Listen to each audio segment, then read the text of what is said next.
Hello friends, welcome to super સહેલિયા. Friends, આજે સોમવાર છે, વર્કિંગ ડે છે. મોટાભાગે બધાના ઘરોમાં સવારમાં ટિફિન બની જતા હોય. આખો દિવસ ઓફિસમાં બેઠા બેઠા કામ કરવાનું, ટિફિન ખોલીને જે આપ્યું હોય એ ખાવાનું. એટલે ટિફિનમાં આપણે એવું આપવું જોઈએ જેથી શરીરને આખો દિવસ જે ન્યુટ્રિશન જોઈતા હોય બધા મળી રહે. તો આજે આખા દિવસનું ડાયટ પ્લાનિંગનું ટિફિન બનાવી અને મેં તૈયાર કર્યું છે અને શું તૈયાર કર્યું છે એ હું તમને બતાવું છું. રેસીપી એટલે કે આખું પ્લાનિંગ તમને સારું લાગે તો તમે પણ તમારા હસબન્ડ માટે આ રીતે ટિફિન બનાવી વીકમાં એક દિવસ પ્લાનિંગ આ રીતે કરી શકો છો. મેં બનાવ્યું છે લીલી ડુંગળીનું રસાવાળું શાક. જે બનાવવા માટે 300 ગ્રામ જેટલી લીલી ડુંગળી લીધી છે. લીલી ડુંગળીમાં જે સફેદ ડુંગળીનો ભાગ હોય એને મેં આ રીતે સુધારી લીધો અને ડંડીઓ સાઈડ ઉપર રાખી દીધી છે, જે તમે જોઈ શકો છો. આ લીલી ડુંગળીનો આગળનો સફેદ ડુંગળીનો ભાગ છે એ મેઝરિંગ કપનો 1 કપ જેટલો આ છે, જેને આપણે ધોઈ લઈશું. એકવાર ધોઈ પાણીમાં આ રીતે ડૂબાડૂબ કરી લઈશું. હવે આ શાક બનાવવા માટે લીલો મસાલો મારી પાસે તૈયાર જ છે, જેમાં મેં પેસ્ટ બનાવી છે લીલા મરચાં હોય એનાથી અડધું આદું હોય એનાથી અડધી હળદર અને હળદર હોય એનાથી અડધો મીઠા લીમડાનો પાન. આ 4 વસ્તુ લેવાની અને એમાં થોડું મીઠું નાખી કકરી આવી પેસ્ટ વાટી ફ્રીઝમાં મૂકી શકો છો. જ્યારે બી તમારે કઢી બનાવવી હોય કે આ રીતનું શાક બનાવવું હોય રસાવાળું લીલી ડુંગળીનું, તો આવો ભીનો મસાલો તૈયાર હશે ને તો ઝટપટ તમારું શાક બની જશે. આજે આ લીલી ડુંગળીનું શાક જે બનાવવાની છું એમાં હું 1 ચમચી જેટલું આ ભીના લીલા મસાલાનો ઉપયોગ કરવાની છું. તો ફ્રીઝમાં આ રીતે તમે પણ પેસ્ટ બનાવીને રાખી શકો છો. લાંબો ટાઈમે રહેતી હોય છે. અઠવાડિયે આવી પેસ્ટ બનાવી દેવાય. હવે એક કઢાઈ લઈશું. 1 થી 1.5 ચમચી જેટલું તેલ લઈશું. આ લીલી ડુંગળીનું શાક આપણે બેસનવાળું બનાવવાના છે. સૌથી પહેલાં થોડાક 8-10 મેથી દાણા નાખવાના છે. સાધારણ ગરમ થયેલા તેલમાં મેથી દાણા અને પછી આપણે એડ કરીશું 1/2 ચમચી જેટલી રાઈ.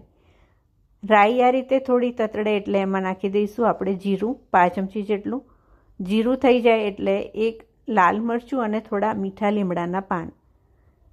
જે આપણે ભીનો લીલો મસાલો એડ કરવાના છે એમાં ઓલરેડી મીઠો લીમડો છે, એટલે તમે મીઠો લીમડો નહીં નાખો તો બી ચાલશે.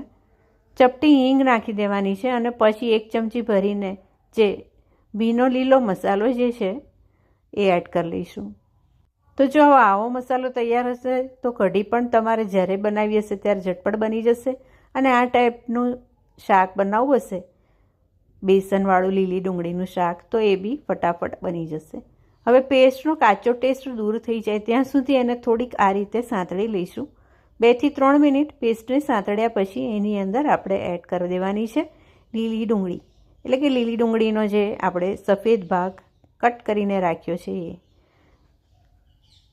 તો ફ્રેન્ડ્સ, આ શાક બહુ જ ટેસ્ટી બને છે અને લીલી ડુંગળી હેલ્થ માટે ખૂબ જ સારી હોય છે. શિયાળામાં બહુ સરસ ફ્રેશ જ્યારે મળતી હોય તો આ રીતે આવું શાક બનાવી અને ચોક્કસ ટિફિનમાં આપી શકાય. બેસ્ટ રેસીપી છે. થોડું રસાવાળું બનતું હોય છે એટલે ટિફિનમાં ખાવાની પણ મજા આવે છે, કોરું નથી પડતું. હવે આ ડુંગળીને આ રીતે થોડી સાંતળી લેવાની છે. એ દરમિયાનમાં આપણે બેસન અને દહીં ભેગું કરી લઈએ. જેમાં જોઈ શકો છો 1/4 કપ જેટલું સાધારણ ખાટું દહીં લીધું છે. 2 ચમચી ભરીને બેસન લીધું છે. બેસન અને દહીં એ બેને એક બાઉલમાં ભેગું કરી લઈશું અને એને મિક્સ કરી દઈશું. બેસન અને દહીં એક બાઉલમાં લઈ અને સાથે 1 કપ જેટલું પાણી એડ કરી દઈશું અને હવે એને એક સ્મૂથ પેસ્ટ જેવું કરી દઈશું.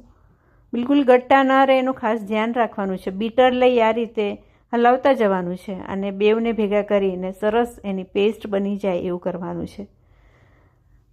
બને તો તમે હેન્ડ બીટરનો પણ ઉપયોગ કરી શકો છો, ઇલેક્ટ્રિક જે આવતું હોય છે, પણ આ રીતે સરસ સ્મૂથ થઈ જવું જોઈએ. હવે આ સરસ રીતે આપણી ડુંગળી સંતળાઈ ગઈ છે. એની અંદર આપણે જે બેસનવાળું દહીંનું મિક્સર બનાવ્યું છે એ એડ કરી લઈશું. મિશ્રણ એડ કર્યા પછી વાડકામાં ફરી 1 કપ જેટલું પાણી લઈ લઈશું અને વાડકો સરખી રીતે ધોઈ અને ફરીથી 1 કપ જેટલું પાણી એડ કરી લઈશું. ટોટલ 2 કપ પાણી આ શાક બનાવવા માટે આપણે ઉપયોગમાં લીધું. પોણો કપ દહીં, 2 ચમચી બેસન સામે 2 કપ જેટલું પાણી. જુઓ પરફેક્ટ થિકનેસ અત્યારે આવી ગઈ છે. મેં અહીંયા મીઠું નાખી દીધું છે 1/4 ચમચી જેટલું. સાથે સાથે અહીંયા 1/2 ચમચી જેટલું લાલ મરચુંનો પાવડર. ભીના મસાલામાં લીલું મરચું વાટેલું છે જ, એટલે લાલ મરચું ટેસ્ટ પ્રમાણે એડ કરવું. 1/4 ચમચી જેટલો ધાણા જીરુંનો પાવડર એડ કરી લેવાનો છે. બધું હલાવી અને મિક્સ કરી દેવાનું છે. હળદર બિલકુલ નથી નાખી. ભીનો મસાલો જે વાટીને એડ કર્યો છે એમાં લીલી હળદર છે અને એનો જ જે આ કલર, જે પીળાશ પડતો કલર જે દેખાય છે એ લીલી હળદરના લીધે છે. અને આ નેચરલ કલર ઘણો સારો લાગી રહ્યો છે, એટલે આપણે સૂકી હળદર એડ નહીં કરીએ તો પણ ચાલશે. હવે એક બાજુ એને ઉકળવા દઈએ.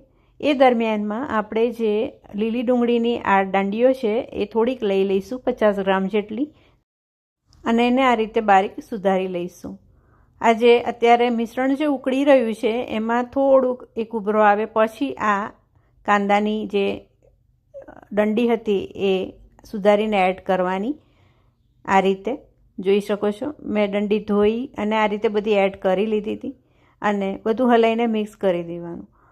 થોડું આ રીતે ઉકળશે એમ ગાઢું થતું જશે. આ બેસનવાળું લીલી ડુંગળીનું શાક જોઈ શકો છો તમે, સરસ રીતે ગાઢું થઈ ગયું છે.